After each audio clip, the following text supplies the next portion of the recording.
¿Qué ondas, primos? Primas y primes. Welcome to My Primos. My Primos Primo Podcast. Welcome to the My Primos Podcast. My name is Freddie. My name's Kevin Garcia. My name is Elia Maria Madrid. My name is Jonavina. This is Chikume, whenever I can make it. My Primos Podcast discusses all things fandom and pop culture. From comic books, Movies, To whatever obsession we have this week. But with a Latine my Latin perspective. Remember, we're all primos. we're all primes. Primas, Primos. No matter what part of the world we're from.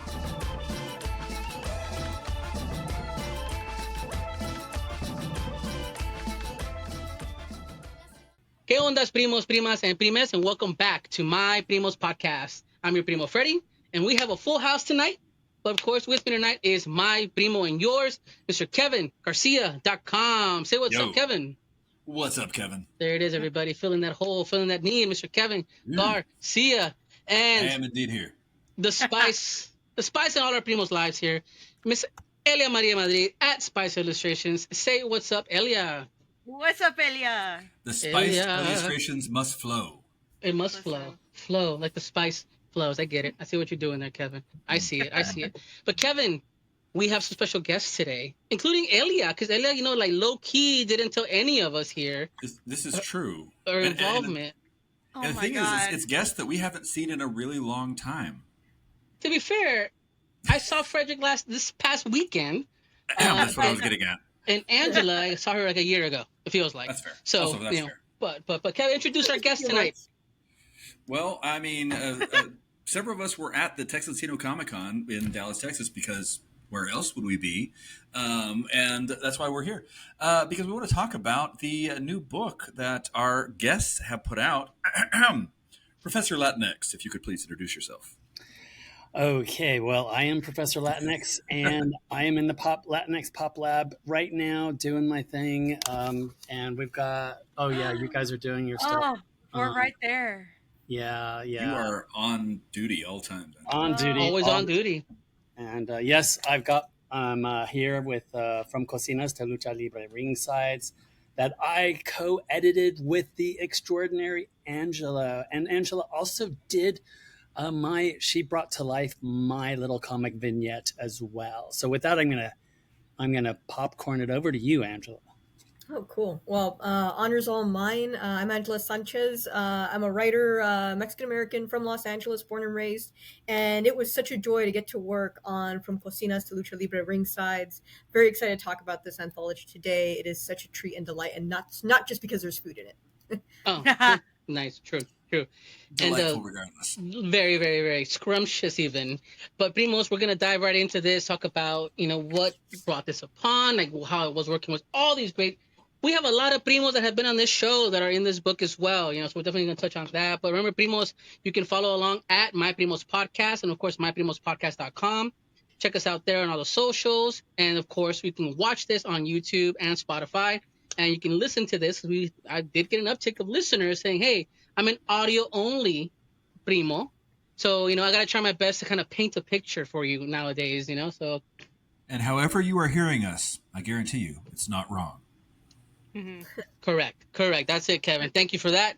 But let's dive right into it. So, I'll start with Angela. Angela, Frederick, Angela, who came upon this idea? Like, let's get something going. Let's start this collection of amazing artists, creatives, and to get this anthology started. Who cooked up this idea? Okay, I'm going to blame Fede for this one because credit is all his. Okay. The first time that I sort of came in contact with the Fediverse, let's call it that, was through his other anthology called Tales from La Vida, which I can grab that off my shelf in a minute. But Tales from La Vida was sitting right there on the shelf out in Powell's bookstore over in Portland, Oregon. I picked it up and I was like, ooh, what is this? And I like anthologies in general because they're little different snatches of different writers and you get to explore different people's identities, their stories, their perspectives, all this fun stuff. Getting to see a comics anthology is very special. So I wrote up a review about Tales from La Vida on a comics review outlet called Soul Rad. Fede happened to come across it, and they reached out to me. And I was like, "Oh my gosh, the guy who put this together has reached out to me. Oh my gosh!" And the ball just started getting rolling from there. So it kind of turned into a conversation. Will we ever do another one of these again? And then Fede was the one who picked the topics of food and sports. So Fede, I'll let you go into why these topics. Yes, why these topics? Yeah, I mean, geez, right? I mean, they are a part of our, like, the biggest parts of our lives. Seriously, for our communities, our families, it's all about family and sports. And even if we don't play sports, like I don't play sports, but you're still there, right? We're still there in the space, getting excited with everybody else. So the biggest point, and maybe the not too intellectual kind of point about it is, and I think Angela's talked about this before.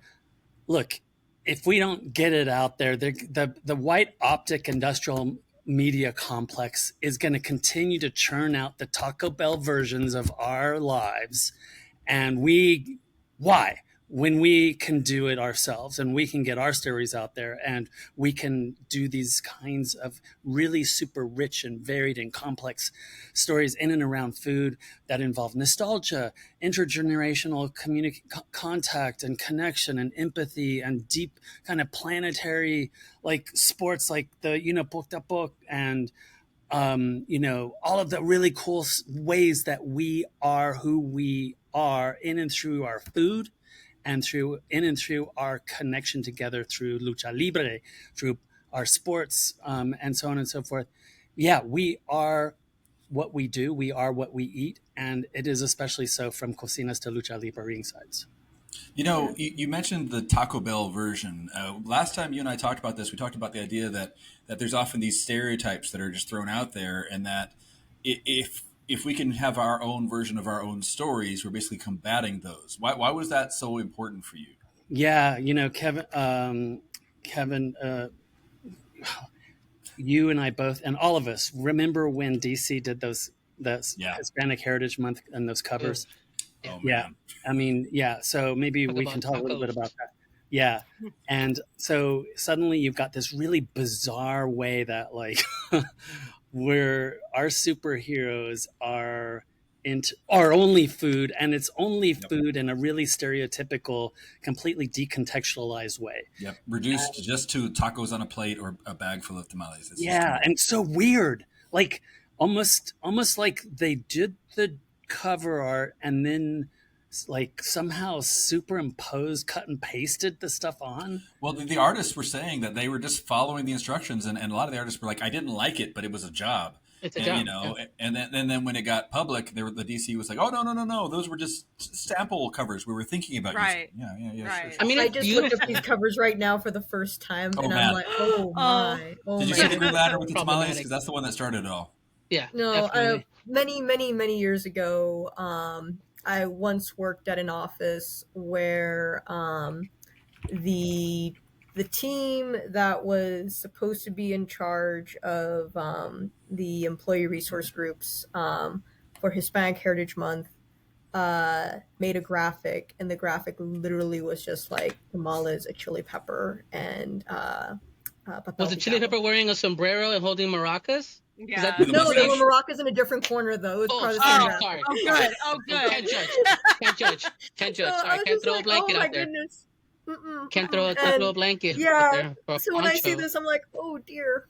Oh my goodness. Yeah. So we wanted to. I mean, Angela and I both inviting, curating all of our community, all of our primos, primas, to contribute. Now, some couldn't for different reasons because of time constraints, but we got like 40 odd creators throwing down here. There are some who's who of creatives in here. Speaking of, Miss Elia Maria Madrid is featured in the book as well. Yes, there and actually, let's talk. I have one of the questions that I have for you is like, what I love about this. Okay, what I love about a volume like this is not only, as Angela said, like Tales, where you have all of the different gorgeous ways that we do our comic book storytelling. I love that strip, by the way. The Nopal strip is yeah. it's so good. It's I a was like, little dumb and silly, but Look, no, but you know what? you, When I saw that, let's talk about that for a second. When I read that and I was reading it, I was like, I don't know where this is going because I literally tried to consume every piece, and then where is this going? And then I finally got it and I go, yeah, you own it. The symbolism behind it is like, yeah, it's right there. That symbol, it says nopal en la frente, right? Like, yeah, there it is. I'm not denying it. I'm enjoying it. Yes. I mean, like, this is not one of those things where like you're ashamed hiding it. And you've all heard that, like, oh, it says nopal en la frente, you know, why you're pretending? I'm not pretending anything.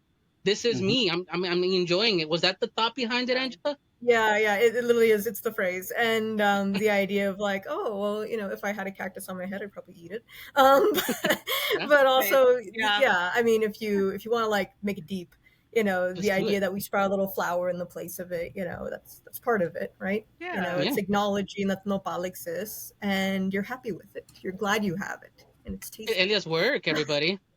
Oh, there it is. There, Elia Maria. I gave your comic a shout out on another interview that Fede and I did. No, I just love this. The idea of like, well, you must know how to make churros, right? Oh man, well, based on a true event. Tell us a little bit about let's do it. Tell us a little bit about that. So the idea came up from a real social gathering that I was at, talking about food and everyone, and then all of a sudden just the churro conversation came up. Someone was like, I'm craving churros, and it's like, oh my God, Elia, you know how to make them. You're Mexican, right? And it's like, whoa, is that something that I should have been born knowing how to do? That's crazy. Right out of the womb. Right out of the womb. And so I'm like, what if we were all born with the ability to cook a food from the culture on command? That was just a natural superpower that we were born with, and it's celebrated. But that's not how it worked for me. I was not programmed on how to make churros. You know, but I took away from it. I love that because it was hilarious. Showed my son. Yeah. And he, you know, he's 15 and he's reading this. He goes, he laughs. He goes, yeah, that's funny. But then I looked at it. That last panel though, last panel spoke a lot to me because you're like, well, fuck it. I guess now I have to go seek it out because now I'm like damn near have to represent the race. You know that I can come. Oh man. I'm like, like wow, like I have to go now. I have to learn how to make a churro. And did you? I have. I've made them several times. There you go. There you go. Yeah, you know, but it's just part of it. Sometimes I don't know, growing up, like, I didn't grow up like Latino like everyone else did. I got exposed to my culture late, which is like a total suck, but like I'm really glad that like I am now in a way through everyone's work. And like, I don't know, there was a sense of shame like early on, but now I'm like, no, I just get to learn about my culture at an older age and just hold on to it a little bit more, you know? So I mean, like, even going into... Oh, sorry. I was just saying, as a reader, that's why I appreciate this, because I grew up in the culture, but I didn't really acknowledge it or understand it till I became an adult. And when I see these stories, I get to see people that have had experiences that both I understand and I recognize, I feel seen, but also who've had other different life experiences. We're still part of the same whole. That's why I love it. Sorry. Same here.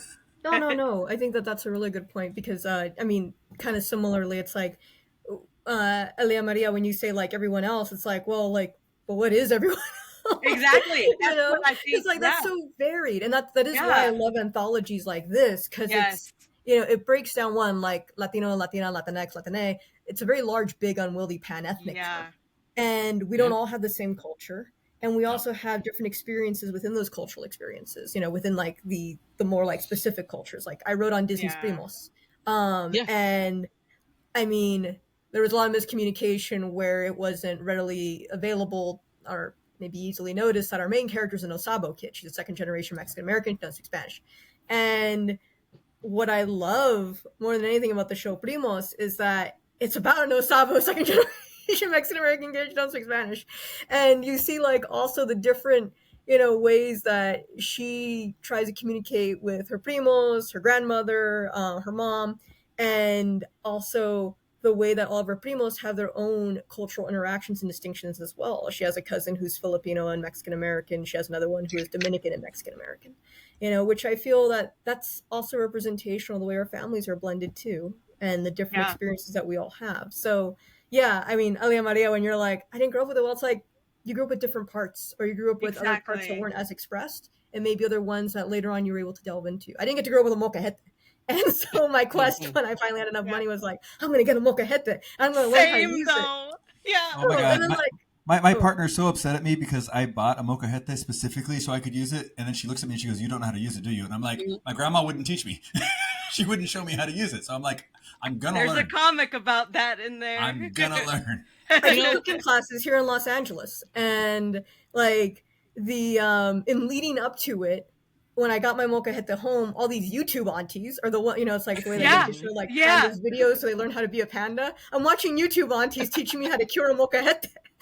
Yes. Yeah, you gotta. And then they all say, make sure it's not made of cement. And Yeah. I look at my molcajete, the molcajete looks at me, I'm like, are you made of cement? Right. Exactly.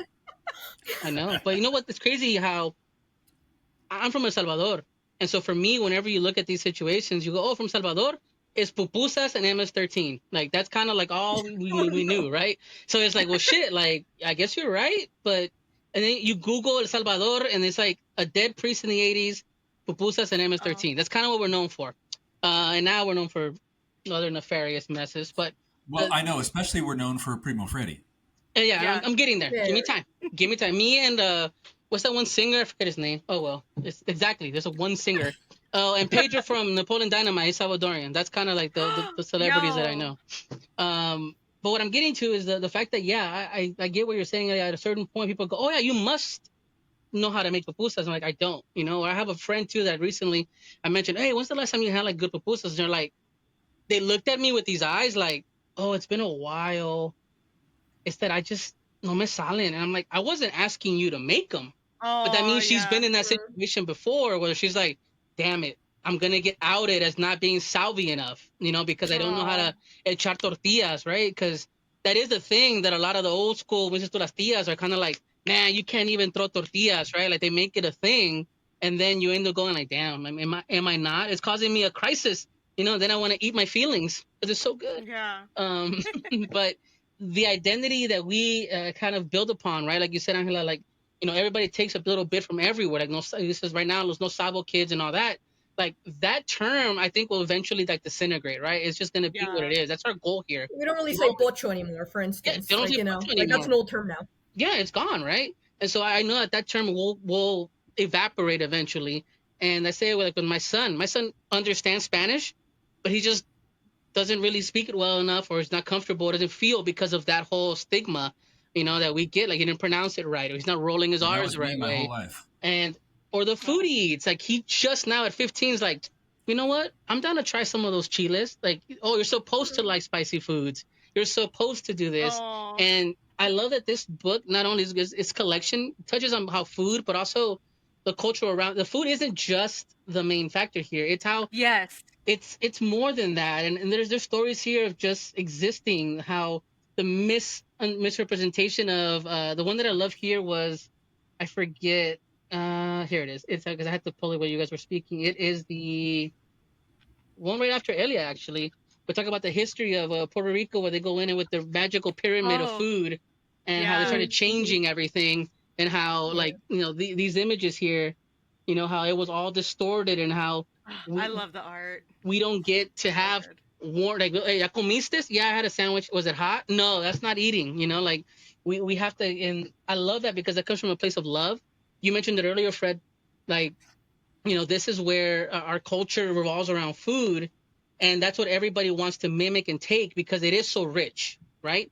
How many chefs that are not native Mexicanos or even Latinos end up just building a career on top of that culture that they co-opted, like you said, saying, you know, like, hey, you know what, like, and there is a conversation. I'm gonna be very frank about it. It's like, man, how is this white guy coming over to Mexico telling them how to make their own food?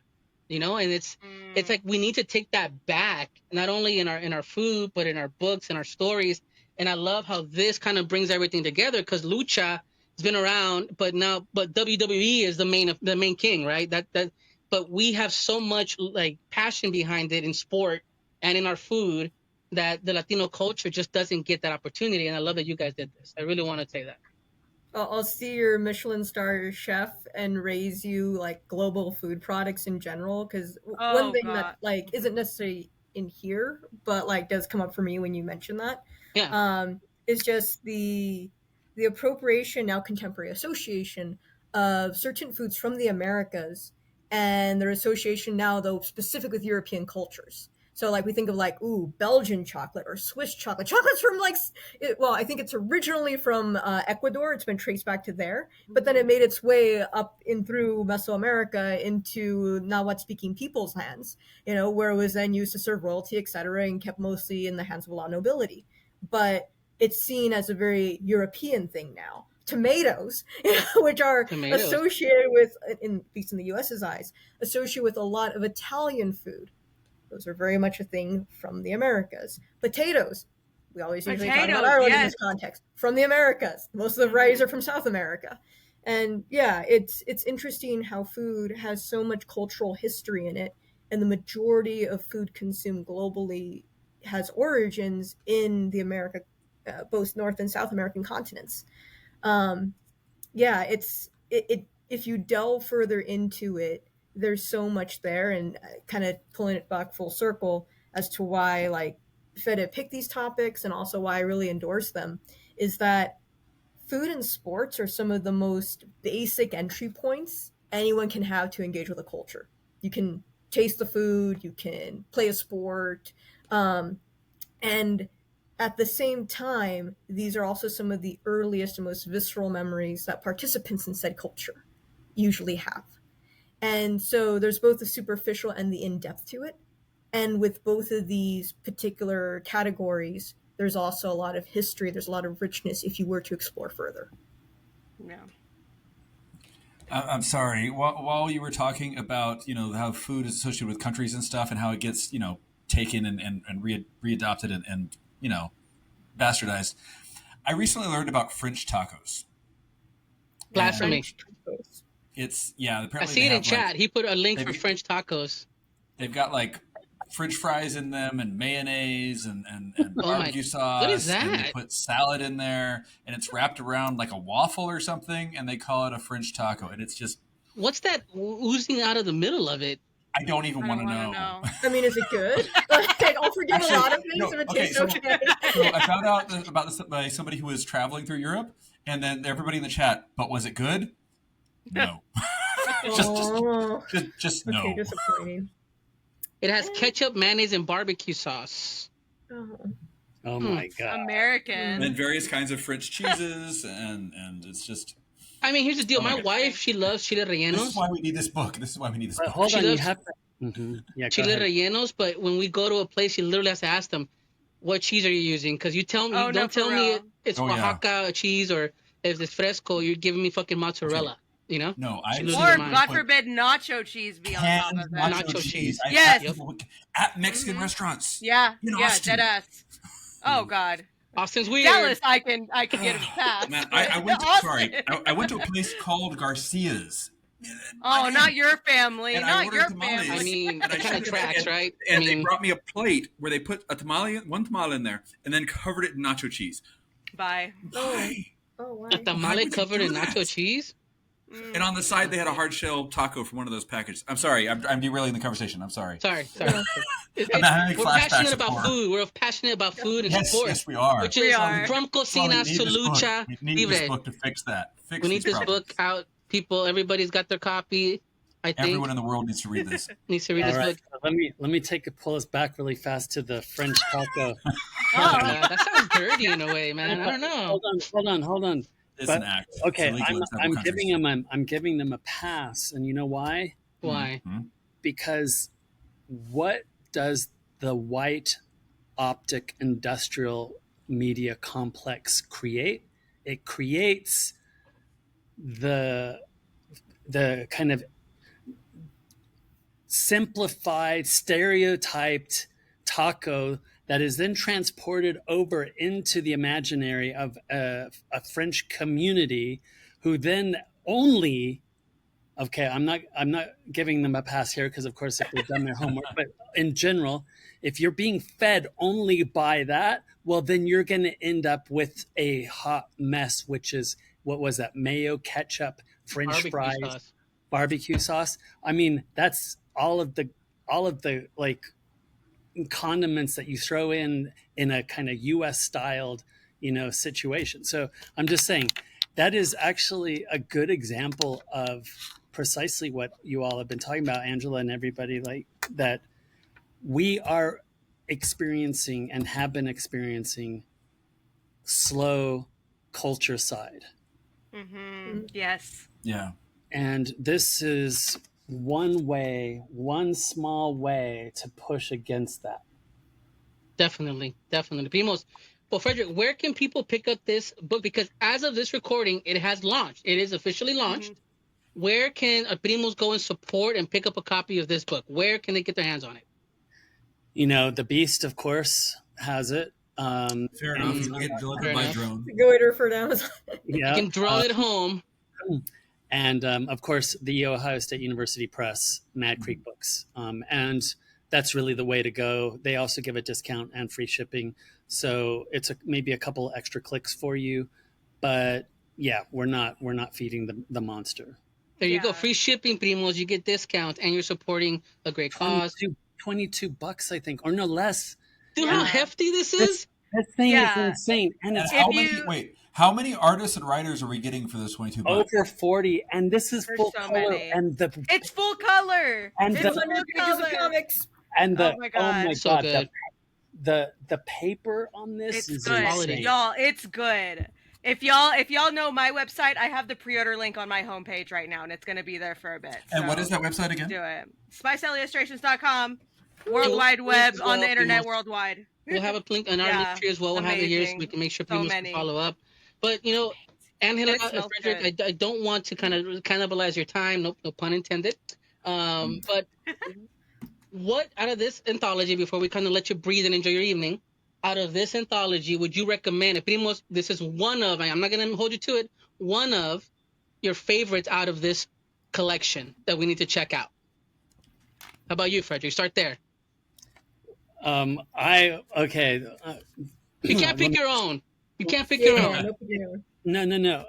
I'm gonna say that it's actually Oscar and Rolos. Rolos, yeah. Yes, the Final Four. And you know what I love about the Final Four? There's a couple things about the Final Four. First of all, it shares page space with Raul III, and we all love his work. Oh my God, his work. This is quality, Primos, because remember, if you've seen the show, sometimes showing images on screen does not pop. This pops. Literally, look at that. Anita's work right there. Look at that. And just remember, when you're getting Rolo and Oscar, you're not just getting two creators. You're getting five meats. Five meats. It's 5 meats. That's the best part of your meal. That's the best protein there. The 5 meats. And so this was with Tim Fielder, who was with them. Now Tim Fielder he did Marty's Rockets. He's like big time Black comic book creator. And I brought him to town. We were just coming out of COVID, and I turned my garage into a studio where we could work on this. And together, what I loved about this project is that they did it in a week.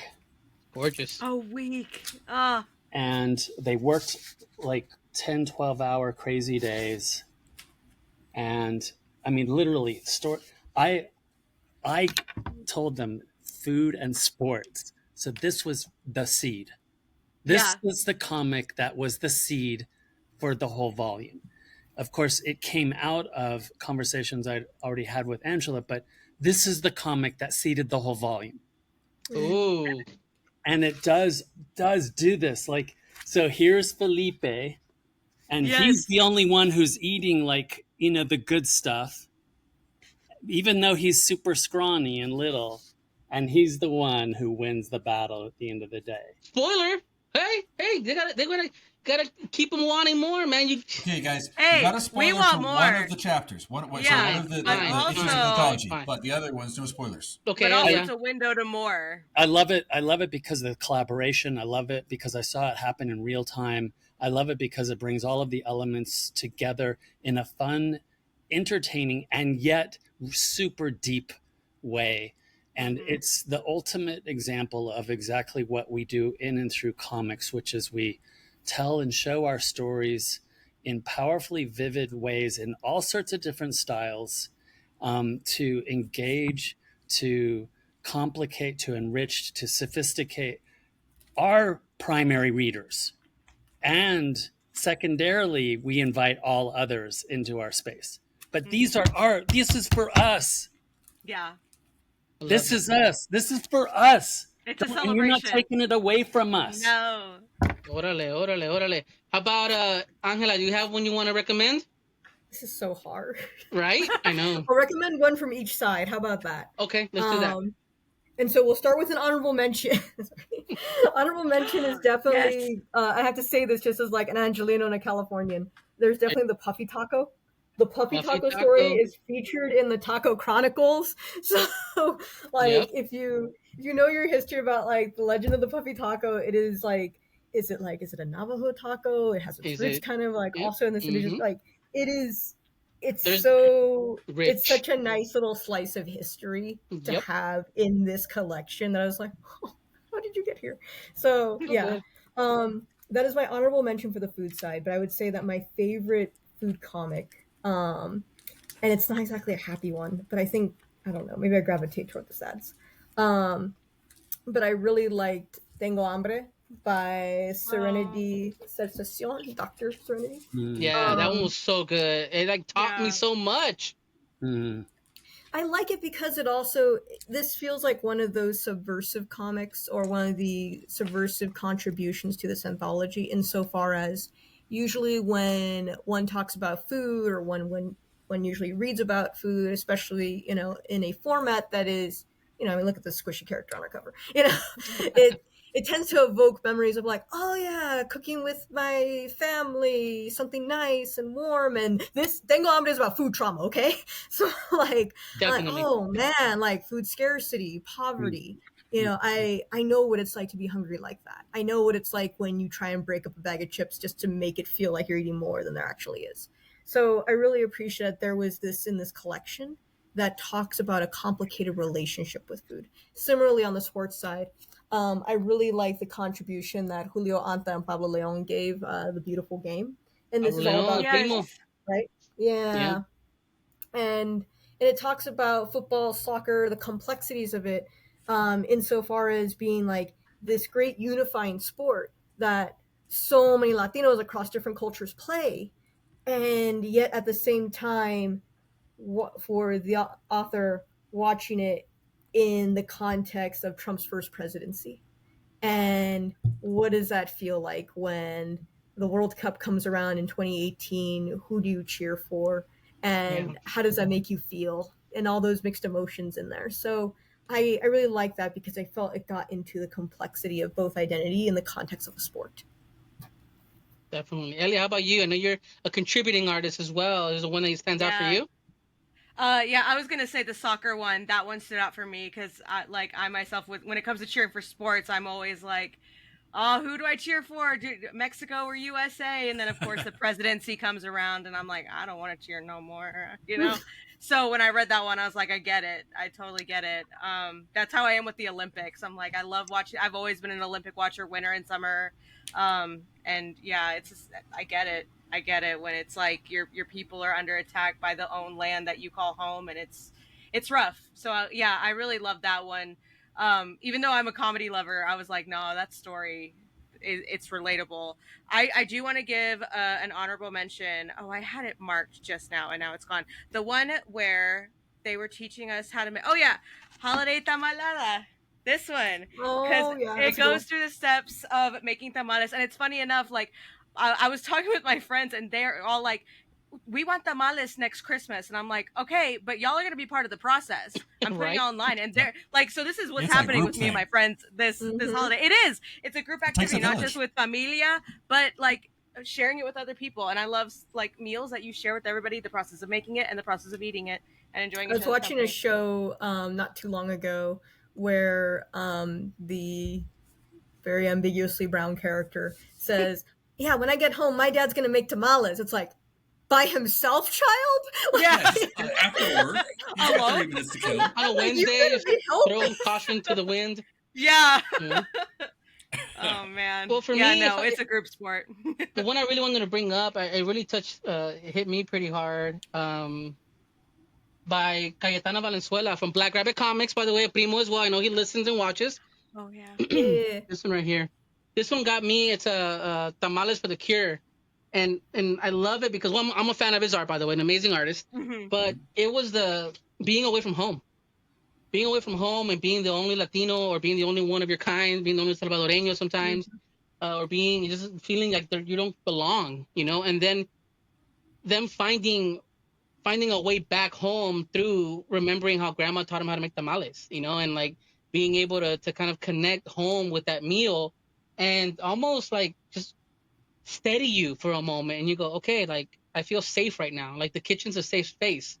And that story did that for me. And I was like, wow, I've been there where I'm feeling homesick. I was born and raised. I thought I was gonna live and die in LA, like the fucking song says. Like that's literally for me. I was born and raised there, and then life threw me a different curveball, and here I am, 1,000 miles away, nowhere near my people, nowhere near my culture as I grew up with. Because El Salvador, it's everywhere. Like you throw a rock into a crowd, you hit four of us. So the thing is here, and when I had that moment of like I had to find panaderia salvadoreña. There's like one in like Irving somewhere, and then there's like one pupuseria that hit it right like mom does, you know. And that's when I felt like, okay, I'm safe. I'll be okay. Like I have, we all have these connections with food and places, but the kitchen is a sacred place. You know, like, it is a sacred place. Let's not forget that. That's where meetings are held, the dinner table, right? That's where we share meals. That's where if you're having a broken heart, mom brings you some chocolate, you know, and you have some pan dulce. When your dad's yelling at you for doing something stupid, you know, my mom reached for a tamale spoon and hit me over the head with it. Like the kitchen and the kitchen table were something that Latinos connect. And for me, that's a safe place, you know. And when your parents apologize, they never say it, they feed you. They feed you. Here you go. Te gusta esto. Kevin, have you had a chance to pick anything out of the book? So I've only been able to read about a third or fourth of it so far, but I'll be honest, there's one that immediately drew me in, and it's for three specific reasons. Number one, I'm obsessed with comic book history, and it is a love letter to the Silver Age. Number two, because the guy's name is Garcia, and I can respect that, Eric J. Garcia. And number three, because it reminds me of a very specific thing about both my grandfathers. It is the secret origin of Tamale Man. And yeah, that was cool. I love it because it just feels like you're reading a Silver Age comic book where like atomic bombs give you powers and stuff. But it also, because it's tamale with an E at the end, it reminded me of the fact that my Mexican grandfather called it tamale, and then my white grandfather was like, "It's tamal, say it correctly." So I just thought that was, and I'm like, but either way, it's just a fun little short story, and I need to meet this Eric J. Garcia now. Maybe we're cousins. Hey, maybe we're primos. We're all primos, everybody. We're all primos. Yeah. To close here, primos, definitely check out the book. We'll have a link on our link tree as well, and we'll have it on our website for you guys to check out. Frederick, I want to give you the last blurb, the last word here. What do you want to tell the primos out there watching, listening to us as well, audio listeners? I'm here. I'm here for you. What do you want to tell them about this book and why it's a must pick up for them? There's a lot that we're dealing with right now, all of us, every day. A lot where we're not going to the parks on Sundays. Where the pulga, forget it, like not doing that. No more quebradita dances, man. No more of that. Yeah. I've got two primos who are mixed status, and one of them didn't go for their interview because they heard that there were ICE agents waiting, and so they missed it, and that was their interview for the green card. Damn. It's tough out there, but we survive together. We survive in and around the community that we make, no matter what and no matter where. Because, we've thrown together our cocinas like in a garage.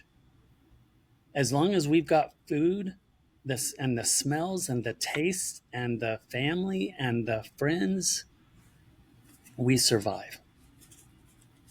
Definitely, Primos. Yep. Primos, check out, of course, the book itself. Again, From Cocinas to Lucha Libre Ringsides. We'll have the links in the website as well as on our post. Professor Latinx, Frederick, thank you so much for coming on the show. You're always welcome here, open door policy. And Angela, you owe me a podcast. I want to talk about, dive into your work, dive into what you've been doing. I know we chatted a little bit back at BIPOC, but maybe come back and show us some close-up magic. That'd be dope. Hey, let's do it. Let's do it. But Primos, stay tuned. We have some Sin Color for you here in the break. And as always, Primos, take care, and we'll be right back.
¿Qué onda, Primos? It's your Primo Freddy here, and we'll take a little break from the show. We mentioned him earlier on. We know him from all the conventions all over Dallas, because, man, you go to all of them pretty much. Yeah. We just saw you at Texas Latino Comic Con, which was a blast. I know you had a big hand in that, so I definitely want to talk about that. And we want to talk about your Kickstarter. So with us today is Jose Esquivel. Say what's up, Primo Jose, to all the Primos out there. Hey, how's it going, everybody? My name is Jose Esquivel. I'm an artist and designer here, live in Dallas, originally from Mexico. And I'm going to, like Freddy said, we're going to talk about Texas Latino Comic Con and my Kickstarter. And and yes, Lucha Libre may be involved in in this conversation. I mean, it's involved in a lot of the things. We even had the Professor Latinx. If you look at the book behind me, From Cocinas to Lucha Libre. They were on the show this episode here as of recording it. We had Angela Sanchez on talking about, how important sport, deporte, comida is to la cultura, right? Yeah. And we'll talk about your book, because your book is involving lucha is el deporte, right? Yeah. And so we'll definitely talk about that. But Jose, so the Primos know, you mentioned you're from Mexico, and of course you're a designer. And I first met you at a Texas Latino Comic Con. Yeah. I remember that. I met you there. And then we kind of ran in the same circles. Yeah. Like, we just kind of ran in the same circles. We were friendly with Hector, El Peso Hero there. Shout out to Hector. I know he listens. And, dude, I felt really bad. I was talking about it on the show. I met his daughter. Oh, yeah, Yeah, and then he's like, oh, look, this is Freddie, the podcast that I listen to, in the mornings. And I'm like, oh, yeah, ¿qué ondas, primos y primas? And he goes, oh, yeah. And she shakes my hand, and I go, oh, how old are you? I thought she looked a little older. She's tall. Yeah. And he's like, oh, she's 7. She's 7. And I was like, oh, damn. Yeah. And in my head, I'm like, I curse a lot on that show. Like, I really do. Like, I don't have a filter, Like, I really curse. Yeah. So Kevin Garcia, I'll give him credit, because he's always telling me I don't curse on the air, because, people and kids and, it is what it is. Yeah. Pero, Jose, let's talk about, let's talk about the Kickstarter. We mentioned it on the show. Yeah. Ciao Lucha, which is live right now. I want to know more about it, because I did pick up, I believe I have the first issue on my shelf. My wife picked it up. And my wife and kiddo have been supporters of your work. They've always kind of picked up, some of the work you've done, so your prints, because you've some great artwork, some great prints, and a T-shirt that my kid will not, like, he'll always wear it. That's that kid's. Yeah, I think like that was like the t-shirt. I remember I think like that was like the second time we met.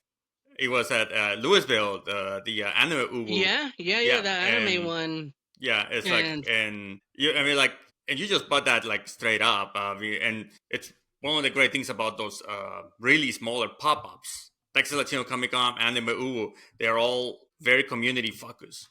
So, and you have an audience that is much more willing to try out new stuff. Well, yeah. I mean, that's what you want, right? Because I really believe that in whatever, and we'll talk about it, in whatever geekdom you're in, right? Whatever Venn diagram brings all the fans and geeks together for stuff, at a certain point, you get to that point where you're like, man, I don't want the commercial version of that. I want an indie book. I don't want the anime that everybody's watching. I want to watch this really obscure one, that's dark and weird.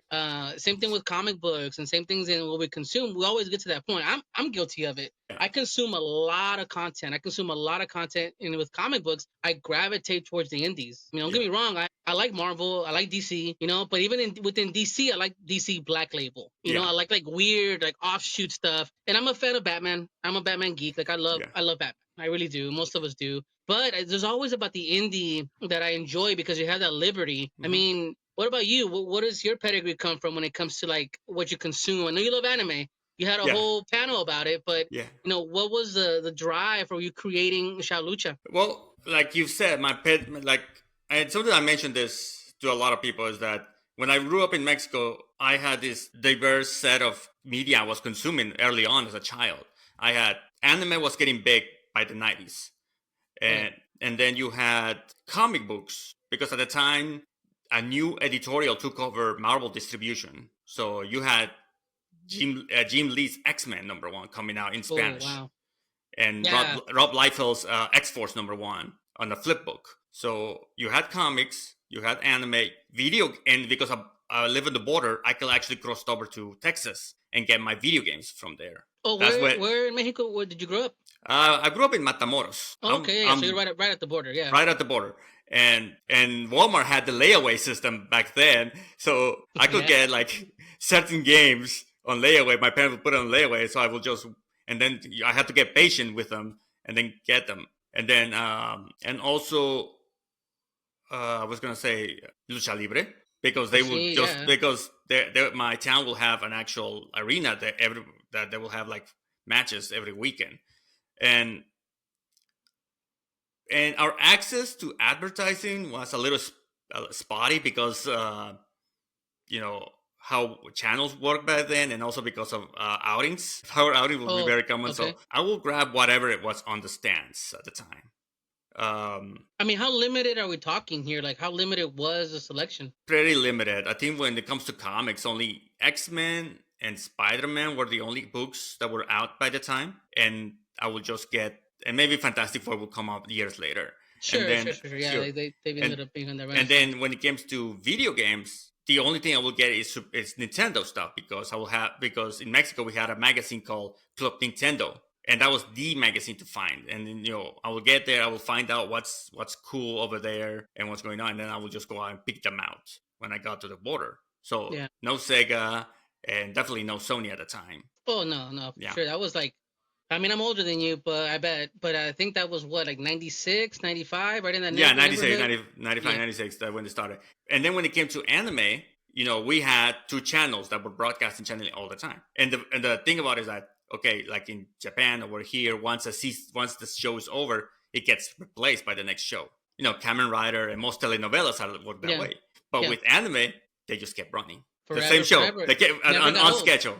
It never got old. It never got old. And, you basically, I mentioned Caballeros del Zodiaco on my panel. It kept running the same show for years, even after we're pretty much done with the final episode. And then just, hey, let's go back to the beginning and just run the entire thing. That was Sailor Moon too. The Sailor Moon would end and then you'd run it again, Yeah, Which is funny because in the anime, and I don't know if it's the same in manga, right? Because Elia's not here to correct me because she's a Sailor Moon, expert. But I recall even in the first arc of Sailor Moon, it ends, Serena loses her memory and everything resets all over again. And all the scouts lose their memories and the new big bad shows up. Yeah. And even Tuxedo Mask forgets. Everybody forgets. And she has to reintroduce herself to everybody. Yeah. And then it ends. In America, it ended. It wasn't continuing that story. It ended and it started the original run all over again. Yeah, all over. Yeah, so it wasn't we got the continuation of the story where we got, because it was Tuxedo Mask became Moonlight Knight? I think so. Something like that? I don't remember that far off. But what I'm saying is, to kind of touch on your point, it's funny because for you, it was just repeating over and over again, hey, your reruns were fine, right? They thought it's fine. For us here that were fans, we're hold on, is that just the end? But it wasn't, because like you said, we were limited even in America at that time when I was growing up to really know that this is something that's so massive and huge overseas, because even in Mexico, you guys had stuff way further out that we ever experienced in the US, no? Yeah.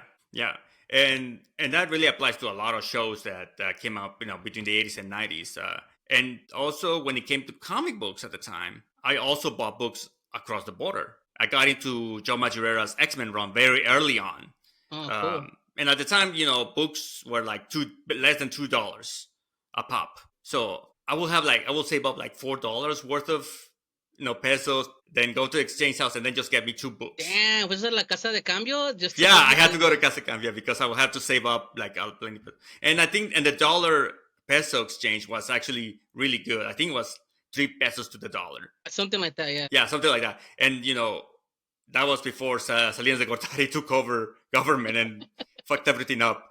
But Right. I was able to just buy two to three books a week on less than $10. And then again with anime, and then the books and anime, we have a very limited amount of it. But I would pick up the habit of impulse buying. I don't know if you know Drew Edwards of Halloween Man. Yeah. Halloween And Man. Yeah. Years He's ago, been on the show. Yeah. He's a honorary primo. Yeah, he's been on the show. Nice. And years ago, there was we had a discussion at a convention, and I remember him saying that comic books should be an impulse buy. Okay. Where basically that's why that's why he pushes a lot. He pushed a lot on Comixology back when it was around, to have like all these books like on very affordable prices. Makes sense. I mean, you wanna invite the new reader. You want them to be able. You know what? Not to say que es dinero botado, but it's a little easier for mom and dad to go, okay, here's $3 instead of 10, 15, 20, 50, 70 on a video game. Yeah, and because of that, I learned to impulse buy and anything like, these look at stuff that I saw. Hey, what's this? Let's spend a little bit of that weekly budget for whatever it is that I want, and just grab stuff. Yeah. That's why I try a lot of number ones. Well, yeah, I'm the same way. Like if I see something, I flip through the book and I go, man, the art's pretty dope. The covers really grabs me. I'll take a chance. Image, I've mentioned it before. Image is really good about those. They do those reissues that are like $1 each, $1.99 each. That's great for the intro. If someone that walks in and doesn't know where to start, or is just curious about Spawn, and then you get to read Spawn #1, but it's $1.99, and it's not made on the best paper. Yeah. But it's just letting you get your foot in there, and if you love it, then you'll dive into wherever. Yeah. But back to your book. So what made you? So that was your pedigree. You came up with that. What made you decide to start the series? I know you've had 2 issues now. Yeah. We're working on issue 3. Let me rephrase. Issue 3 is ready. We just need the primos to make sure we can get it out into their hands, right? Yeah. Yes. So back to what was the inspiration for making Show Lucha. Okay, I'm also a kung fu movie fan. Okay. Since Jackie Chan in the 90s, and then Crouching Tiger, Hidden Dragon, and then there was an explosion. And that's every couple of decades there's an explosion of martial arts movies here in the United States. And because I was a fan of Dragon Ball, that was also a martial arts movie. Street Fighter is an martial arts video game, 1-on-1. So, and I spent like years before the pandemic began, just putting together this like designing this book, creating the characters. And usually when I could have just done a straight up professional wrestling, none of this kung fu stuff would have been there. But a lot of factors came into it. One is that martial arts and professional wrestling are performance arts, very physical ones. Lots of training, lots of planning, and if you ever watch Jackie Chan's behind the scenes, you know how much he trains. Oh yeah, or how they much even get hurt training. A lot of rehearsal and stuff like that. And then the same goes with professional wrestling. There's a lot of training, there's a lot of planning, and some with some improvisation. So I just started to merge the two together since I like them both. Also, I've never seen until recently, I've never seen a comic book address professional wrestling for what it is. A performance. Oh, so you're talking. So okay, then I read the first two issues. My wife bought them, but I think the motivation makes sense now that you explain it. Right? You're going not necessarily. It's just not going to be a shonen or like it's a beat 'em up or an action. It's like we're going into what the behind the scenes, the preparation for it. Is that what Shao Lucha is? For those that don't know, like, what if somebody for the first time here is listening to this and goes, "What the hell is Shao Lucha? Like, what is that pitch?"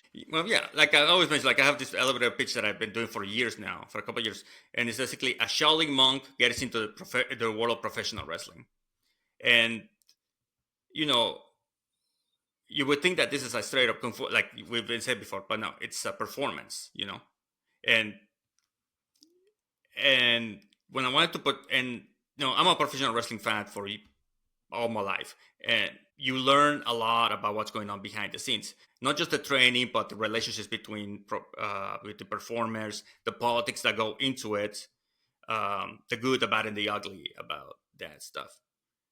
And that's what I wanted to portray. I originally pitched it as on the ring side, when the matches happen, it's anime, Okay. It's all the angles, all the punches and all the stuff, but behind the scenes, it's The Office, Gotcha. All the shenanigans behind The Office and what's going on, the drama, the rivalries, who's doing what. That stuff's really interesting. I was speaking to Rafael Flores. Shout out Rafael, Camazot's Comics. I hang out with him here and there.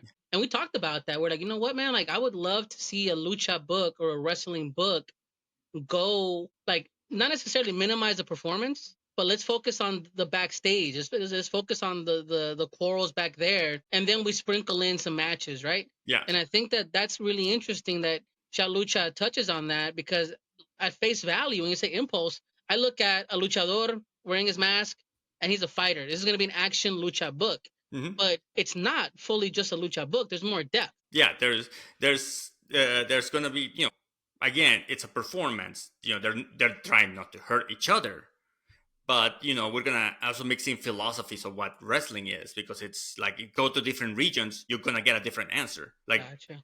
In Mexico, some people think of it as a dance because of how the sequences work, while in the United States, it's more drama, like basically a soap opera for men. Yeah.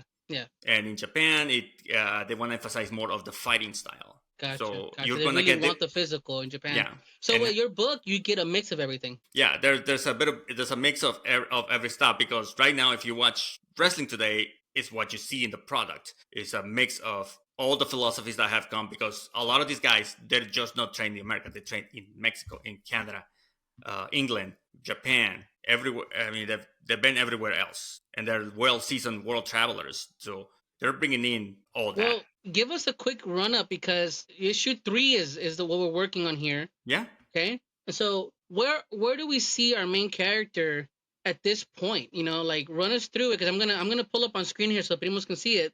The Kickstarter. Yeah. That way they can kind of get an idea looking at the images, so that they can kind of follow along. And of course, Primos, go check out this Kickstarter. Type in Shao Lucha. It comes right up. Okay.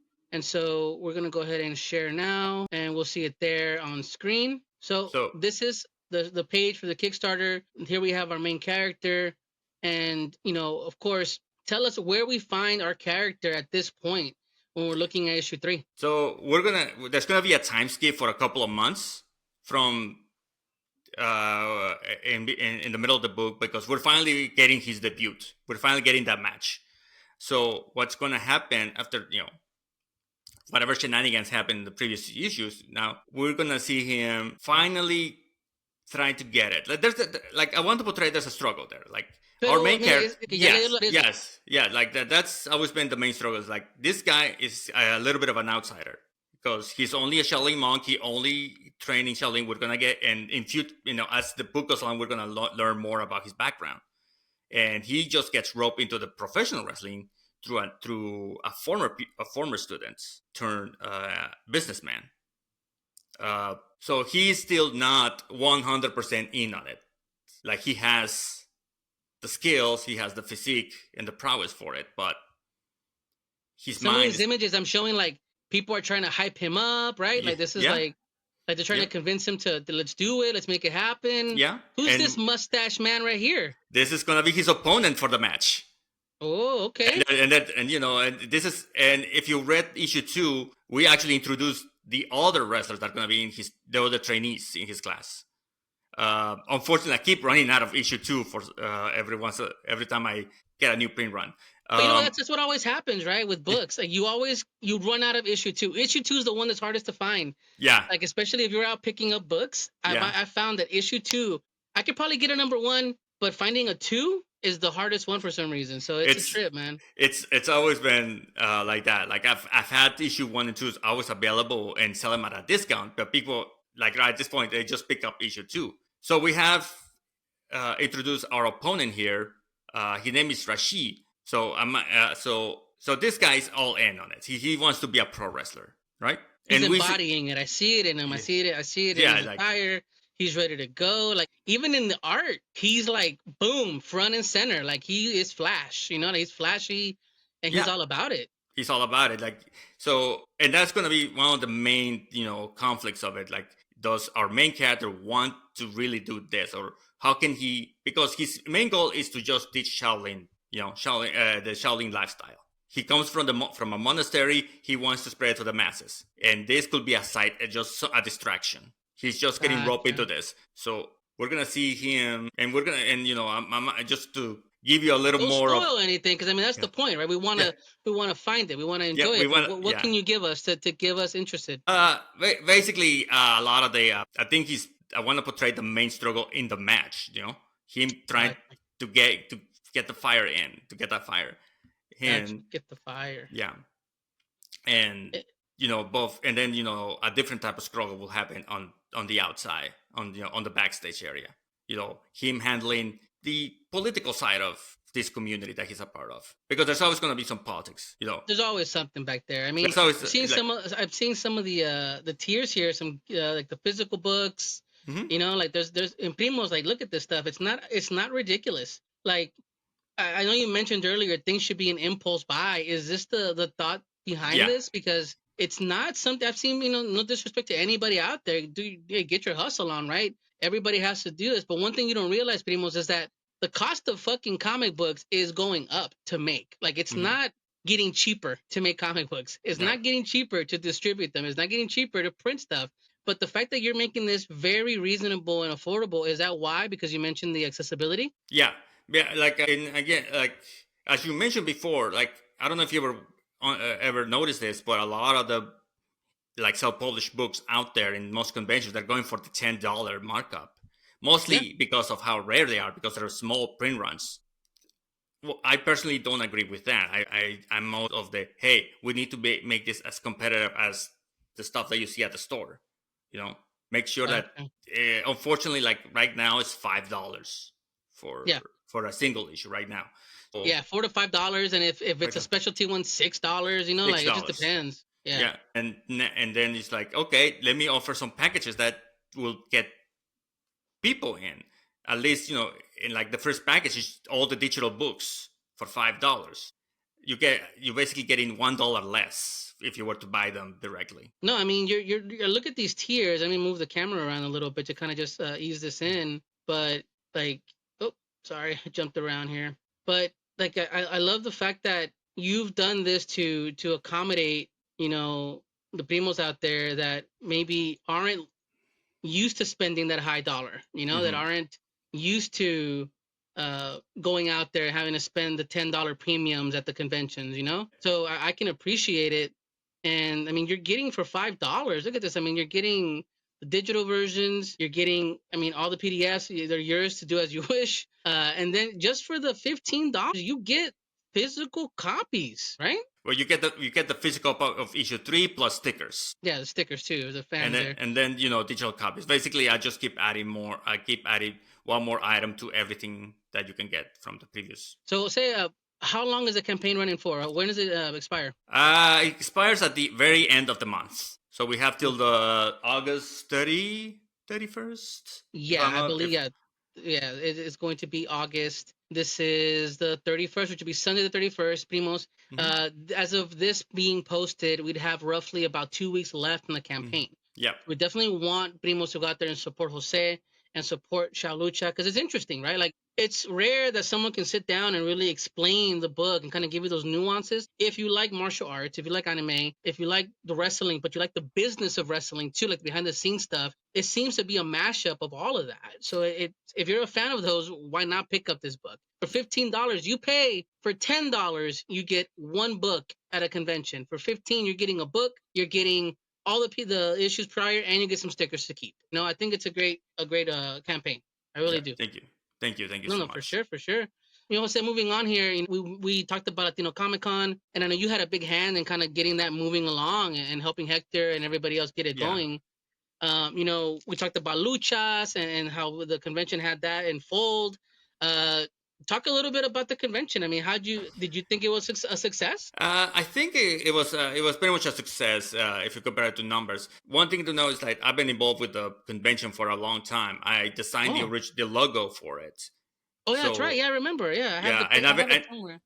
yeah, and I worked with Hector before in El Paso here doing the logo. So I've been basically in some way or another I've been behind the branding a lot. And this year I actually took over Elia's position as for everything else. Like I Sure. designed the website and I helped moving along the artist alley and all the vendors with submissions and positioning them in the map. And if you saw me in that morning, I was rushing trying to get the badges out, trying to position them, and we actually had extra spaces, so we had to like, hey, there's an empty spot over there. We need to move some stuff around. And Well, that's the point, right? You have to be on the fly because things change so fast, especially when you're running an event. Yeah. You know, Elia herself, she said it's a huge undertaking, so she couldn't do it because she's working on a lot of different projects, and she's like, man, like I wish I could be involved, but I just have a lot on my plate. I mean, this is a big thing to take on, you know. Like I know you said you're behind. There's more people involved too, not just yourself and Hector. But you know, I like to go with you because you were kind of the lead on this one. Because you know, Hector was involved in other parts of the convention. Yeah. Especially the lucha portion of it. Yeah. But I want to know, you know, you said it was successful as far as attendance, but when you look at how everything went and how you handled it, would you do it again? Would you take over and just kind of run it? Yeah, I actually, you know, I do want to be a little more just as involved for next year as this time. And a lot of things is that I actually, one thing that I probably no one mentions that I actually pitched in the idea of the pull-up part that happened at the rotunda. Oh, really? Yeah, the fight that happened before the main event match. Yeah. Except that I told, like, you know, spoiler alert. I actually pitched Hector to do it at the gallery. Instead of the rotunda. You know, that little hall over there where we put Daniela and the others in there. I actually told him, hey, we can always do it there, you know? But I think this one have a much bigger impact because I could hear it from where I was stationed at. And I actually looked around like, oh, man, they're doing the pull-up part here. No, man, I think it's cool because there's a lot of involvement with the lucha there, right? And having people come back. We talked about the anime and how we want this to be a recurring thing where you can follow the storyline, you can keep up with it on social media, keep up with it at every convention. You know, I don't want to hold you hostage here too, but you know, the convention itself has been a really, really great place to embrace the community, la comunidad, right? And I mean, you've been involved, like you said, since like pretty much the start. And I don't know, what's the pie in the sky dream, man? Like, where do you think this thing can go? I mean, I think I don't think neither Hector nor I mean, I can't speak for him. Sure, yeah. Right now, but for me, it's like I don't want to over commercialize this event because if you, I mean, like I don't know if you ever went to Fan Expo or any of the like $70 for the Saturday only batch this year. Yeah, I mean, it cost me a car. I went driving to Dallas and traffic, and my car died on the way there. So trust me, it cost me a lot. It cost a lot. Like, yeah, I had to basically take the train over there to at least, you know, make it as like cost effective as possible. You, right? I mean, I mean, accessible for you to go out there and put yourself out there. Yeah. I mean, you know, and I love that it's open to these creators because this is a great space. You know, a lot of creators have always said, man, like I love Latino Comic Con because it is a safe area where I can show my work, show what I'm about, and feel accepted. You know, what kind of feedback have they given you? So far, I haven't heard much of it, but people have always been very happy to come back for this one, even and I mean, like, we don't charge the artists any fees for the tables, and many of them were very happy to even bring their own tables. We actually had a shortage of tables right now this year, and and a lot of people in the community actually came up and say, hey, you know, I have my own table. Even people that who didn't originally say that were going to brought tables. So we actually had space for like to accommodate to a couple more guys.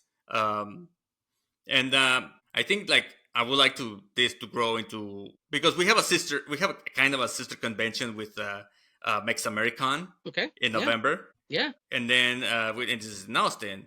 And recently, like last April, I went to this another event in San Antonio at their gallery that I did where I was actually selling my comics. It happened on the same weekend as Staple, and I think like I was like my one vision that I kept coming to my head is like, hey, let's make this like Dallas, Austin, San Antonio, Houston, relative conventions for the Hispanic community in those areas. I don't think anyone in the town is gonna drive from San Antonio to Dallas for Texas Latino Comic Con, and vice versa for any of the other shows. I mean, you say that, but there's plenty of people that drive from like, look at Gonzalo. He's way out there in like South Texas somewhere. Yeah. Drives up to Dallas every year, as much as he can. And we had people from Houston, people from all over Texas trying to come to this show, even outside of Texas coming to this show. Mm-hmm. I think that there is something about it. And I think it's cool if there were to be like a road show, a road show, like going through these conventions like Mex American, which we're clicked with too. And, like you said, down in San Antonio, like everything kind of runs up and down the state of Texas. I don't know, like 35, convention or whatever you want to call that. The 35 Roadshow. 35 Roadshow that it just comes down 35 all the way down, right? Until it splits off to Houston and then everywhere else, Yeah. And who knows? Maybe if we, once things settle down with the migra, we can actually go all the way to Brownsville. Man. That's true, man. That's true. Pinche migra, pinche fuck ice all day. Yep. Jose, estoy encantado, man. Me gustó mucho la conversación. I hope you enjoyed yourself. And Primos, I want you guys to really just go support Jose. He's always supported the community as well. He's always been good as a reference to help anybody that's just starting up. He's always been good at conventions, just to talk about his books and just always a presence. Jose, definitely appreciate you coming on, man. And Primos, remember, check out the Kickstarter live right now for Shao Lucha number 3. Just literally type in Kickstarter, Shao Lucha. He comes right up. Let's make this happen for the Primo. And Primos, stay tuned. We got more of the show for you. Adios. Bye.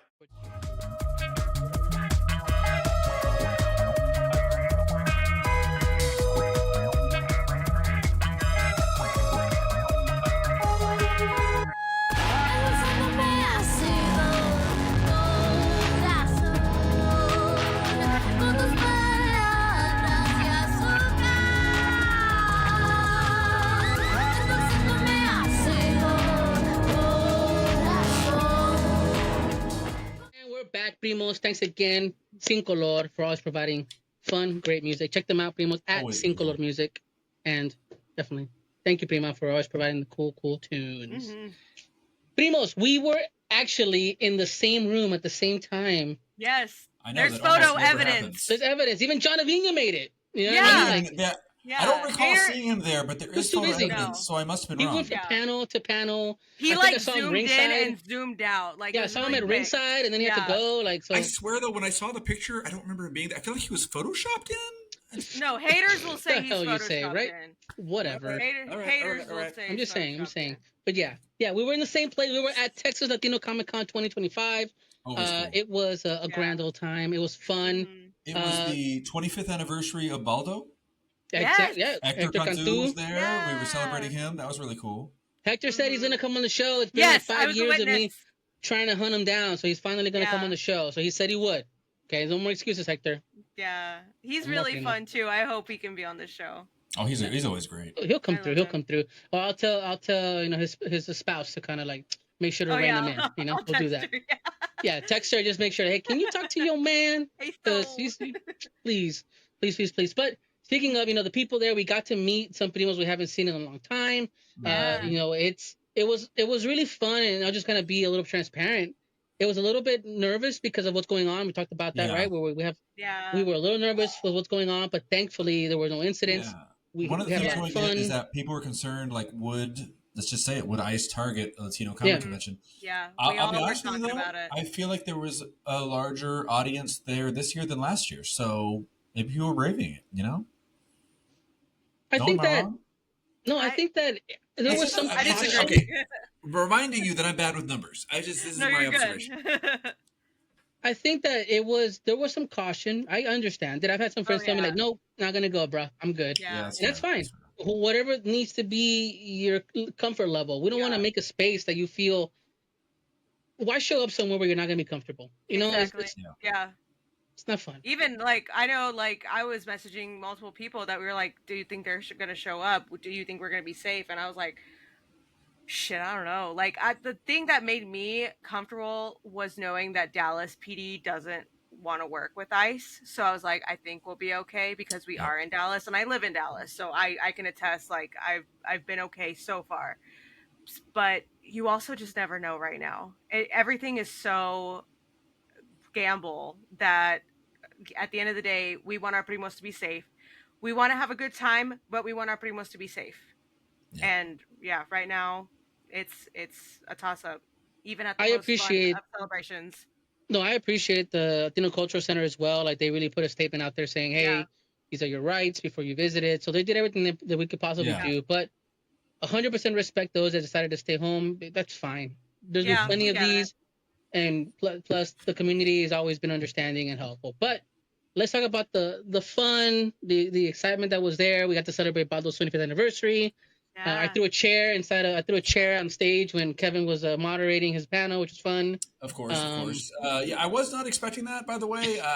I'm doing a panel involving people that are in Lucha, but I somehow wasn't expecting, actual wrestling to come on the stage and mess everything up. But I mean, you got to roll with those punches, man. But we got like the best photo of the whole day during that panel. Yeah, it was so good. You guys, even then, no, wait, your panel at the end was also pretty cool. You had like the Last Supper. Was there another like Lucha like takeover panel? Well, yeah, I ran in. Well, not a Lucha takeover, but I ran into Kevin's Hector's panel with the cake. Celebration one. The celebration That's right. one. That was the fun That's thing. right. Yeah, I was there for that one too. No, because El Chapin ran in on your panel and went crazy with that whole thing. So that was fun. The panels are never calm, and that's the fun part. Always something spontaneous. Yeah. Well, speaking of spontaneous, we thought Oski was going to come back and win the belt, and keep it. What an upset! What an upset! We have a new champion at Latino Comic Con, and Team Oski still happening here at Team Oski, but bro. We'll see how Chapin handles it moving forward. Those wrestlers were actually threatening me on stage. You think I could take them to dinner? I could take them out. Yeah, nice wine. Show them a great time. Yeah. Show them a great time. Fine wine. Fine. I thank you for the vote of confidence. Fine wine. What cool thing that happened at the convention? Oh, I'm sorry. Go ahead. No. Go ahead. I was going to mention because I was spending some time with a lot of primos. This year, I think I more played of a support role at the convention. Like I wasn't really involved in a panel. I know Kevin really takes the bulk of that. And I thank you, Primo, because it's a lot of work, man, what you're doing there. It's what I do, man. I like doing He's panels. good at it. Yeah. He's good at it. He even held the mic for me at one point. Oh, there you go. He's a pro. But I was chatting with a lot of primos, catching up on people. What's cool about this is that we can meet up and check in, and also see what they're up to, and whatnot. Yeah. And the one thing that was a cool surprise was Rap Boy Mickey, because Mickey the homie. I was just gonna say that I got to meet Mickey again. I haven't seen him in a while. I got to see Mega Jaguar finally. Yo. Mega Jaguar, which we got credit for helping him design his logo. I'm just gonna say, primos, if you listen and watch, you can learn something on the show. Yeah, you know Mickey is one of the best, man. Mickey's one of the best, and they announced his Mothra cover. Yo. That was a big thing. That same weekend, and so really props to him for getting that work out there. He's talented. Primos, keep an eye out for cover Mickey. with him and Matt Frank, one of the regular Godzilla artists. Yeah. Yeah, it looks gorgeous. So just congrats to that, and congrats to everybody making their debuts there that were there, and of course returning faces. I really had a good time, and shout out to of course everybody working at the convention like Hector, Jose. We are gonna have Jose on the show as well, kind of promoting his Kickstarter, which is live currently. So Primos, we want to make sure we help Jose reach his goal. Yes. But what about you guys? How was the convention overall? For me, it was great. Like there's something about the crowds that brings la raza, like I don't know. It feels like family. To me, it feels like I'm getting together with my family. I mean, it's my comic family, is the Latina comic community, and just being able to again reunite with everybody, see what everyone's new comics are, new illustrations, next project. And this year, I got to debut Princesa Taco. Texas Latino Comic Con is her first Texas Con. The most appropriate place to do it.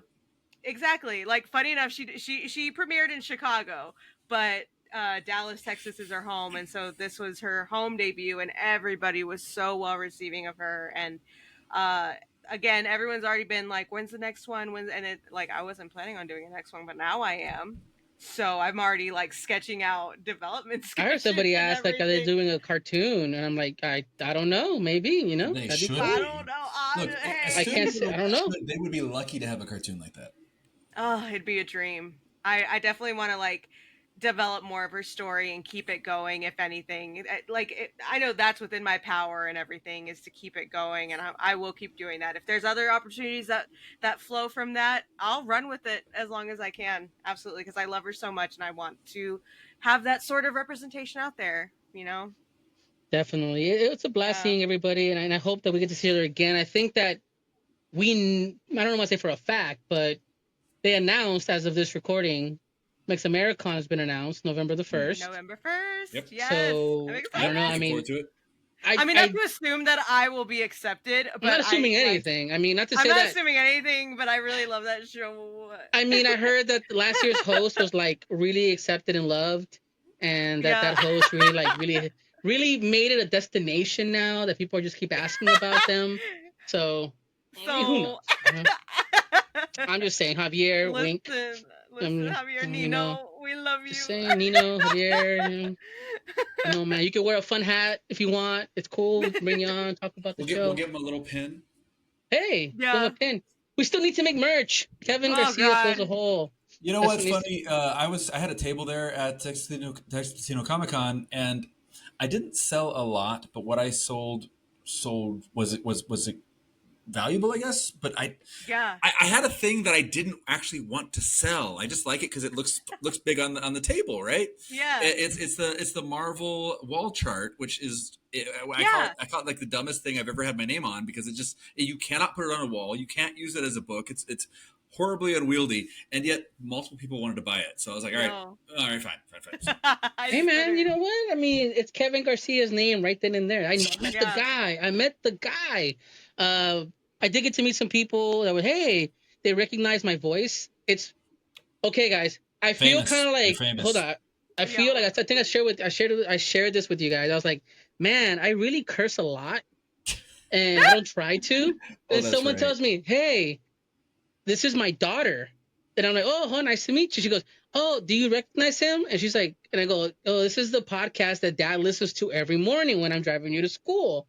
And then I go, oh yeah, ¿qué onda, Primos? She goes, oh yeah, I know you. And then I'm like, gosh, how old are you? And she's like, 7. And I was like, no. See, and you guys make fun of me. I never cuss on here, man. You guys make fun of me, but I don't. No. See, look, all the 7-year-olds in the audience, you can. They're okay people. I'll vouch for them. All the 7-year-olds in the audience, I'm sorry. They put coins in the jar after the show's over. Look, I will try, but you know what? You just can't control this maverick, this storm of ideas and speech and candor. This you know, guy. Hey, I'm just keeping it real, right? Like what they said, hey, it was just me, right? Like I see, just watch your gosh darn language. A goddamn hot. You know what, man? I'm gonna hesitate. I'm gonna hold off. I'm not gonna curse. I really wanted to say something. It's okay. It's okay. I was baiting you for it. Salvadoreños do have a reputation of being malcriados, apparently. So, you know, I'm loud and malcriados. I got that down. I feel like that's how most Latinos get stereotyped. Yeah. Well, Primos, I want to thank everybody again for checking in with us and staying with us through the show. To our audio listeners out there, I hope we did you justice here. And, of course, you can check us out on YouTube. YouTube exists. And... YouTube's there. Whoa, Elia, are you going to do? Whoa. You know what, Elia? Just for that, you're going to take us out this time, and I want you to use the ASMR voice. Elia brought us in last time. Elia, take us home. Show us out. Primos, primas, primas, thank you so much for listening to my Primos podcast today. We want to thank everybody for listening to the episode. And remember, we are all primos, no matter where you're from. Nos vemos todos. Yes! There you go. Someone just swooped off the road, man. No. You got the wreck. Sorry, by listening to us, you've already signed an audio contract that we are not responsible for anything you do while listening to my Primos Someone just podcast. went, Oh no. fucking Kevin. Yeah, someone just pissed themselves. Primos, we love you. Take care. We'll see you next time. Bye. No!